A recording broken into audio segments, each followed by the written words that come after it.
विपञ्चा गायन्ति विविधम् अपदानं पशुपतेः त्वयारब्धे वक्तुं चलितशिरसा साधु वचने तदीयैर्माधुर्यैरपलपिता तन्त्री कलारवां निजां वीणा वाणी निचुलयति चोलेन निभृतम् शम्भो पराक्रम सरस्वती जब करती है वीणा में गान शीश हिलाकर तब तुम उसका साधु साधु कह करती मान इन वचनों की मधुराई से हो जाता तंत्री स्वर मंद अतः उसे कर लेती है वह लज्जित हो खोली में बंद।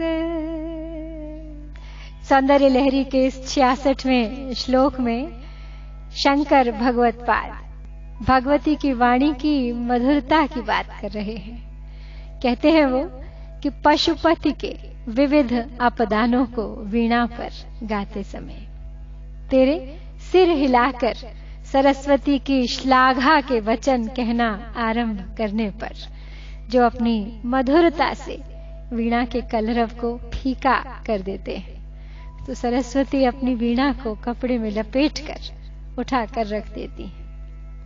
कहने का तात्पर्य ये है कि भगवती की वाणी के माधुर्य के सामने सरस्वती की वीणा के सुर भी फीके पड़ जाते हैं। माना जाता है कि सरस्वती की वीणा संसार का सबसे मधुरतम यंत्र है और उससे उभरने वाले सुर किसी को भी भाव विभोर कर सकते हैं। तो हो यही रहा है, भगवती सुन रही हैं सरस्वती की वीणा के सुर और उनके स्वरों में पशुपति के विविध अपदानों को, अर्थात उस परम शक्ति, उस महाशक्ति महादेव के भूले हुए लोकोपकारों की गाथा। मां सरस्वती ज्ञान की, कला की, संगीत की देवी हैं और वो जब अपनी मधुर वीणा के सुरों के साथ अपने सुर मिलाकर भगवान शिव की प्रशंसा कर रही हैं और पराशक्ति उसे ध्यान से न केवल सुन रही हैं और अपना सिर हिला रही हैं बल्कि अपने शब्दों से सराह रही हैं सरस्वती के इस प्रयास को, उन शब्दों के अर्थ को, उनकी वीणा के संगीत को। लेकिन जब मां पराशक्ति अपने मुख से उनकी प्रशंसा करती हैं और सरस्वती के कानों में उनकी वाणी जो रस घोलती है वो सरस्वती के अपने सुरों को, उनकी वीणा के सुरों को भी मात कर देती है।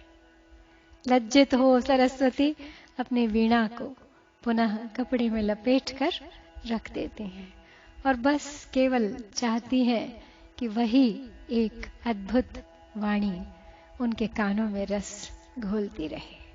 इस श्लोक का एक और अर्थ भी लिया जा सकता है कि मां पराशक्ति से ऊपर कोई नहीं। सृष्टि की हर कला में, हर विधा में पराशक्ति सर्वोपरि है। वो विधा सबसे पहले उनकी है जिसे उन्होंने अन्य देवी देवताओं में या अपने भक्तों में, अपने प्रियजनों में बांट दिया है। Goddess Saraswati plays on her veena various glories of Shiva. While listening to this pleasing musical melody, you nod your head in approval and begin to appreciate by saying good, very good, excellent, etc. On hearing your melodious voice, Saraswati is highly embarrassed, as your sweet voice ridicules her veena as well as her singing. Feeling ashamed, she quietly puts back the cover for her veena. This 66th verse of Saundara Lahari is in praise of Bhagavati's voice. Saraswati is the goddess who presides over knowledge and arts, which includes music. Being the goddess of music, Saraswati sings various glories of Shiva, and while singing, she also plays her veena. Parashakti is carefully listening to her music and being happy with her songs and melody. She openly appreciates both the meaning and the melody of Saraswati's songs by not only nodding her head in approval, but also by saying good words of appreciation about her. When Saraswati heard her voice, she felt ashamed, as her voice was much more melodious and sweeter than her singing and the melody of her veena. Unable to bear this humiliation, she stood up and covered her veena and kept it back in its case. An important aspect of this verse, which is subtly conveyed, is that one need not worship any other gods or goddesses if one wholeheartedly worships Parashakti, who encompasses every aspect of creation. आइए अब 9 बार पुनः इस श्लोक की आवृत्ति करते हैं और आज का जप संपन्न करते हैं। विपंचा गायन्ति विविधम अपदानम पशुपतेः त्वयारब्धे वक्तुं चलितं शिरसा साधु वचने तदीयैर माधुर्यैरपलपित तंत्री कलरवां निजाम वीणाम वाणी निचुलयति चोलेन निभृतम् विपंचा गायन्ति विविधम् अपदानम् पशुपतेः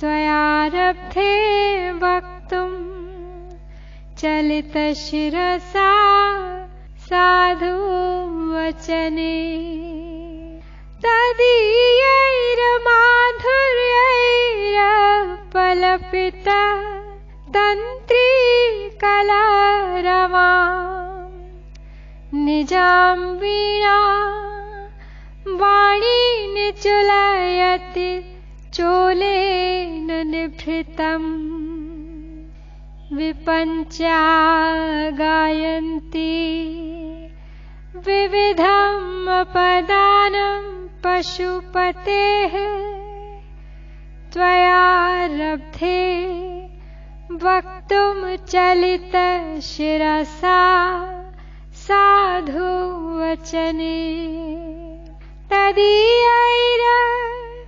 माधुर्यैर पलपित तंत्री कलरवां निजाम वीणा वाणी निचुलयति चोलेन निभृतम् विपंचा गायन्ति विविधम् अपदानम् पशुपतेः त्वयारब्धे वक्तुं चलित शिरसा साधु वचने तदीयैर्माधुर्यैर पलपित तंत्री कलरवा निजाम वीणा वाणी निचुलयति चोलेन निभृतम् विपञ्चा गायन्ति विविधम् अपदानं पशुपतेः त्वयारब्धे वक्तुं चलित शिरसा साधुवचने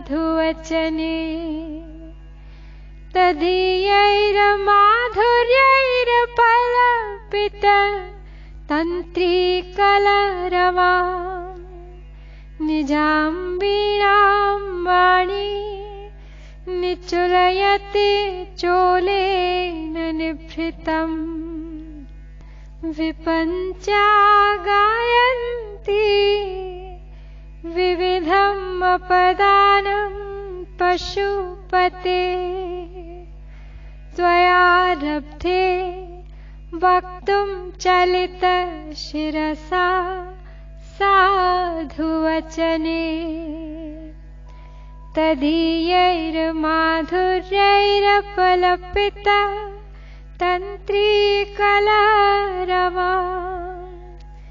निजां वीणां वाणी निचुलयति चोलेन निभृतम् विपञ्चा गायन्ति विविधम् अपदानं पशुपतेः त्वयारब्धे वक्तुं चलित शिरसा साधुवचने तदीयैर्माधुर्यैरपलपित तन्त्रीकलरवा निजां वीणां वाणी निचुलयति चोलेन निभृतम् विपञ्चा गायन्ति विविधम् अपदानं पशुपतेः त्वयारब्धे वक्तुं चलित शिरसा साधुवचने तदीयैर्माधुर्यैर्पलपित तन्त्रीकलरवा निजां वीणां वाणी निचुलयति चोलेन निभृतम्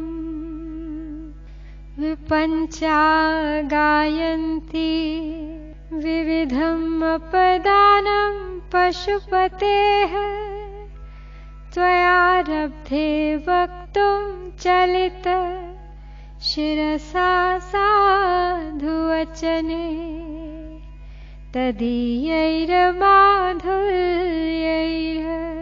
तदीयैर्माधुर्यैर्पलपित तन्त्रीकलरवा